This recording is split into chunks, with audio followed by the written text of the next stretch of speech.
തൃശൂർ കുതിരാനിൽ ജനവാസ മേഖലയിൽ ഇറങ്ങുന്ന ഒറ്റയാനെ മയക്കുവെടി വെക്കണമെന്ന് ആവശ്യമായി നാട്ടുകാർ. ഇന്നലെ രാത്രി ആന വനംവകുപ്പ് ഉദ്യോഗസ്ഥരുടെ ജീപ്പ് ആക്രമിച്ചു. കഴിഞ്ഞ ദിവസം ഒറ്റയാൻ വനംവകുപ്പ് വാച്ചറേയും ആക്രമിച്ചിരുന്നു. നമുക്ക് ആ ദൃശ്യത്തിലേക്കൊന്ന് പോകാം. ഇപ്പോഴാ ഒന്ന് കണ്ണടച്ചിട്ടൊന്ന് എഴുന്നേറ്റത്. എൻ്റെ വീടിൻ്റെ തൊട്ട് പുറകെ കൂടെയാണ് പോയിക്കൊണ്ടിരിക്കുന്നത്. പേടിച്ചിട്ട് ഇന്നലെ സാറുമാരുടെ വണ്ടിയൊക്കെ കുത്തിപ്പൊളിച്ച് എങ്ങനെ ജീവിക്കുക ഇവിടെ?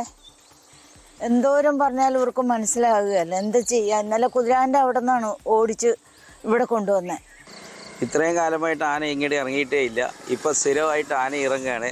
നമുക്ക് ജീവിക്കാൻ ഒരു ഇതുമില്ല. അപ്പോൾ എന്തായാലും ഈ ആനേനെ ഇവിടുന്ന് കൊണ്ടുപോകാനുള്ള എന്തെങ്കിലും പരിപാടി ചെയ്യണം, അല്ലെങ്കിൽ ഞങ്ങൾക്ക് ഇവിടെ ജീവിക്കാൻ പറ്റില്ല. തുരങ്കം ഓപ്പണായതിന് ശേഷം ഈ ആനകൾ മാത്രമല്ല മറ്റുള്ള മൃഗങ്ങളും ഇതിനപ്പുറത്തേക്ക് കടന്നിട്ടുണ്ട്. അപ്പോൾ ഈ ഒരുപാട് ആനകൾ അങ്ങോട്ട് കിടന്ന ആനകൾക്ക് തിരിച്ച് ഫെൻസിങ് ഇട്ട കാരണം തിരിച്ച് കയറി പോകാൻ പറ്റാത്തൊരവസ്ഥയാണ്. അതാണ് ഏറ്റവും വലിയ പ്രശ്നം. അത് കാരണം ഇവിടെയുള്ളവരുടെ ജനജീവിതം ഭയങ്കര ദുഷ്കരമാണ്. സൂരജ് സജി തൃശ്ശൂരിൽ നിന്ന് വിവരങ്ങളുമായി ചേരുന്നു. സൂരജ്, യഥാർത്ഥത്തിൽ കുതിരാനിലുള്ള പ്രശ്നം ജനങ്ങളാകെ ഭയചകിതരാണെന്ന് മനസ്സിലാകുന്നു.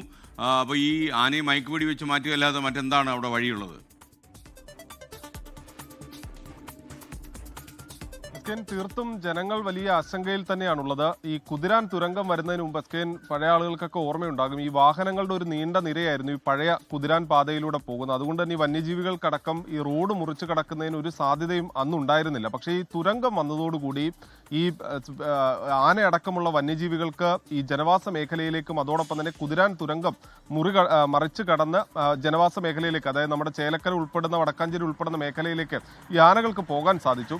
അങ്ങനെ ഇറങ്ങിയ ഒറ്റയാനാണ് ഇപ്പോൾ ഈ കുതിരാൻ ക്ഷേത്രവും അതോടൊപ്പം തന്നെ അതിന് പരിസരത്തുള്ള ജനവാസ മേഖലയിലും നിരന്തരം പ്രശ്നങ്ങൾ സൃഷ്ടിക്കുന്ന. 2 ആഴ്ചയിലേറെയായി രാത്രിയായി കഴിഞ്ഞാൽ ആന ഈ മേഖലയിലേക്ക് ഇറങ്ങും. അത് രാത്രിയെന്ന് വേണ്ട, പകലടക്കം ആന എത്തുന്നു. ഇന്നലെ രാത്രിയും ജനവാസ മേഖലയിലൂടെ ഇറങ്ങിയ ആന ഈ പ്രധാന പാതയിലൂടെ 2 തവണ ആന ഓടി.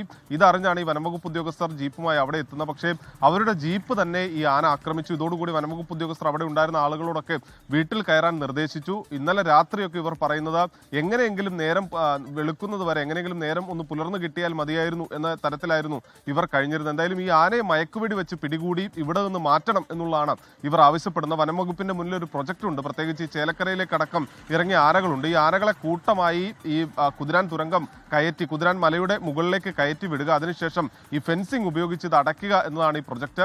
ഈ പ്രൊജക്ട് എങ്കിലും നടപ്പാക്കണം, അല്ലെങ്കിൽ ഈ ഒറ്റയാന മയക്കുവെടി വെച്ച് പിടികൂടണം എന്നതാണ് നാട്ടുകാർ ആവശ്യപ്പെടുന്നത്. ലോകത്തെവിടെയായാലും ഏത് സമയത്തും 24 വാർത്തകളും ഓഗ്മെന്റഡ് റിയാലിറ്റി പാക്കേജുകളും എക്സ്പ്ലെയിനറുകളും വിശദമായി കാണാൻ ഞങ്ങളുടെ യൂട്യൂബ് ചാനൽ നിങ്ങൾക്ക് സബ്സ്ക്രൈബ് ചെയ്യാം.